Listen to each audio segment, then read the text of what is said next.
How are you all. आज मैं फिर से आप लोगों के क्लास 5 के सनशाइन बुक का एक बहुत ही सेंसिटिव एंड इमोशनल पोएम के बारे में बात करने आ गई हूँ।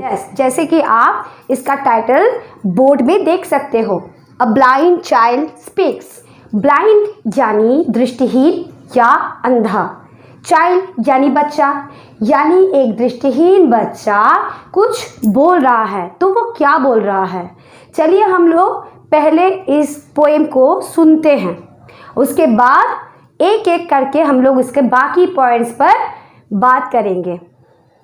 A blind child speaks. I may not see the way you do, with eyes so bright and quick.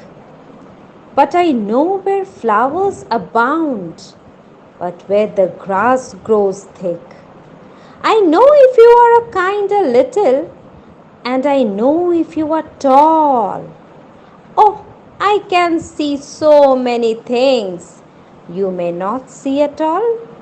I use my ears and hands for eyes, and make them see for me.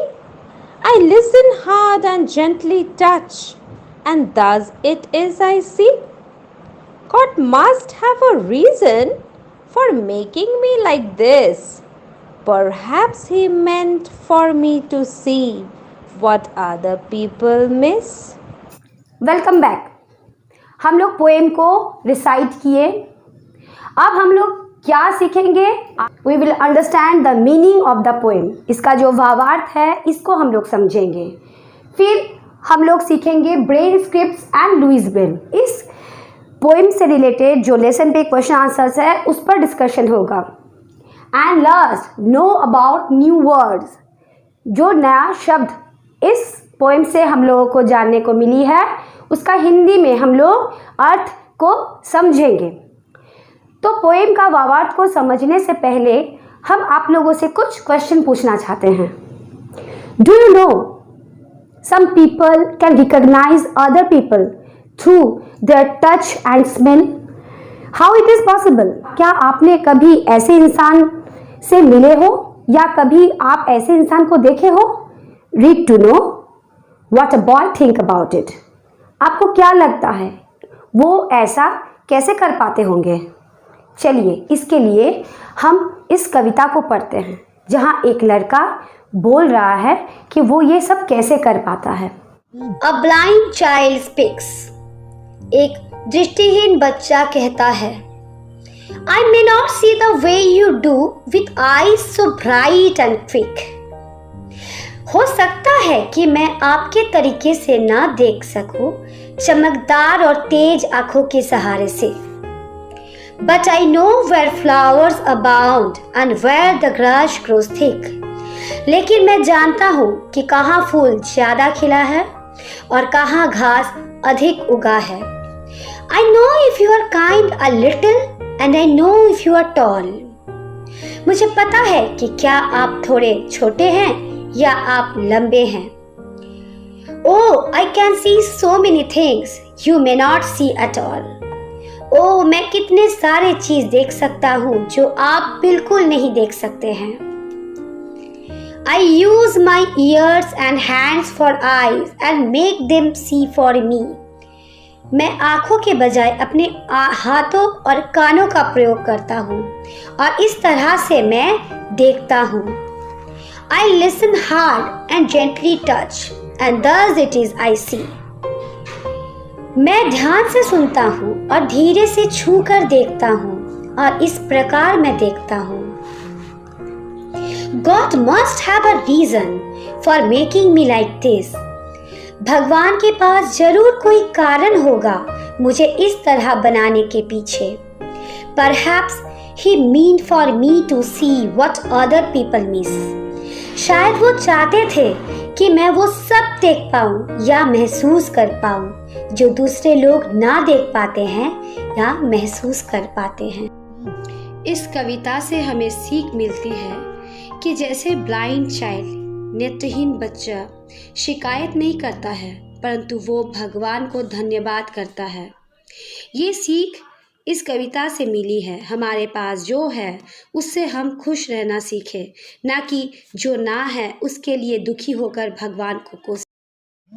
Did you know Braille, the system of writing and reading used by blind people, invented by a 15 years old teenager named Louis Braille?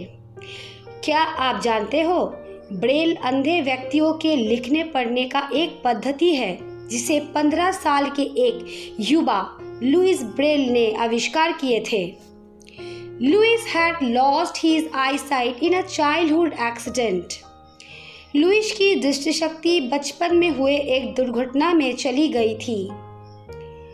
In spite of his disability, he excelled of his education and received scholarship to join France Royal Institute for Blind Youth. इस विकलांगता के बावजूद भी वो उत्कृष्ट शिक्षा लाभ किए एवं नेत्रहीन युवाओं के लिए रॉयल इंस्टीट्यूट में शामिल होने के लिए छात्रवृत्ति प्राप्त की। बच्चों, आप लोगों के सनशाइन बुक के पेज नंबर 20 में ब्रेल स्क्रिप्ट लिखा गया है।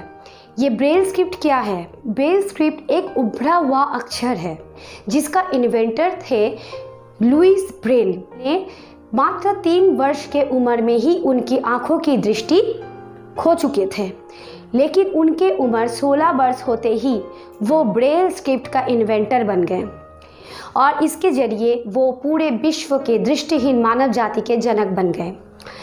चलिए लुइस ब्रेल के बारे में हम लोग कुछ जानते हैं। जैसा कि आप लोग बोर्ड में देख रहे हैं, he was a French educator and inventor of a system of reading and writing for use by the blind people और visually impaired people which is known to us as Braille script. Louis Braille French educator थे और inventor थे किसकी? Braille scripts की। उनका जन्म 4 जनवरी 1809 में France में एक छोटा गांव में हुआ था। लुइस ब्रेल ने कुट लिपि का भी आविष्कार किए और इस कुट लिपि के सहायता से सैनिकों के द्वारा संदेशों को पढ़ने में मदद मिली। वो अंधेरे में भी संदेश को पढ़ सकते थे। लुइस ब्रेल को ब्रेल स्क्रिप्ट बनाने में 8 साल का समय लगा था।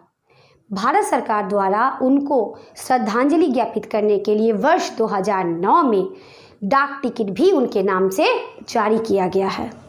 लुइस ब्रेल के लाइफ हिस्ट्री के बारे में आज की कक्षा में हम लोग जितना भी जाने उससे हम लोगों को ये सीख तो ज़रूर मिली होगी कि शारीरिक अपंगता से किसी की हुनर को आंका नहीं जा सकता है। जिसके अंदर में हुनर है वो ज़रूर एक्सप्लोर करता है, वो ज़रूर सबके सामने आता है, जैसे लुइस ब्रेल ने किया। उन्होंने तो इतिहास का रचना कर दिया और आज भी ब्रेल स्क्रिप्ट के नाम पे उनको हम लोग याद करते हैं। और इस ब्रेल स्क्रिप्ट की महानता ये है कि वो खुद एक दृष्टिहीन होने के बावजूद अपना लड़ाई को जारी रखे, अपने लक्ष्य को प्राप्त किए। ऐसा नहीं कि वो समझ लिए कि मेरा ये जीवन व्यर्थ हो गया है, मेरे से कुछ नहीं हो सकता, मैं कुछ नहीं कर सकता हूँ। नहीं, वो अपने ज़िंदगी को एक नई दिशा प्रदान की और उन्होंने कुछ सोचा कि अपने जैसे दूसरे को हम कैसे मदद कर सकते हैं। उनमें जो कठिनाई उनको हुई थी, उन्होंने सोचा कि मेरे जैसे कठिनाई अगर किसी को है वो उससे कैसे उभर के निकल सकते हैं। तो बच्चों, इस कविता से हम लोग क्या सीखें कि किसी भी फिजिकली इम्पेयर्ड यानी शारीरिक रूप से अक्षम व्यक्ति का कभी भी मजाक हम लोग ना उड़ाएं, ना ही उसे सामान्य व्यक्ति से हम लोग कम आंकें। और इस कविता से हम लोगों को ये सीख मिली है कि एक दृष्टिहीन व्यक्ति को भी कुछ ऐसा गुण या ऐसा हुनर रहता है जिसके ज़रिए वो इस दुनिया को एक्सप्लोर कर सकते हैं। जैसा कि इस कविता में ये बच्चा कर रहा था। अब हम लोग आगे बढ़ेंगे और इस कविता से जुड़े जो क्वेश्चन आंसर्स लेसन में दिए गए हैं उसका सॉल्व करेंगे। এবারে আমরা এই কবিতাটির সমস্ত প্রশ্ন উত্তর জেনে নিই এবং যে নতুন শব্দগুলো আমরা জানতে পেরেছি এই কবিতাটা থেকে তার মানেও জেনে নিই, হিন্দির মানে জেনে নিই। Answer these questions. Question number 1. Who is the speaker in the poem? The speaker is a blind child. Question number 2. What does the child use for eyes? The answer is the child uses his hands and ears for his eyes. Question number 3. How does the child see? The child listens carefully and touches things around him to feel and see. Question number 4. Why has God made him like this? The child feels God wants that he could feel the everything which other people miss. Question number 5. How does the child feel? The child feels himself blessed. Next, let us find the rhyming word from the poem. 1. Quick, thick, all, tall. See, me, this, miss, may, way. Complete the following sentences with the help of the poem. I may not see the way you do. I know if you are tall and where the grass grows thick, and make them see for me.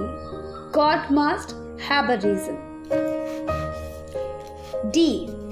Write yes for the correct and no for the incorrect statement. The child in the poem is blind. Yes. Number 2. The child does not know if you are little or tall. क्या होगा बच्चों?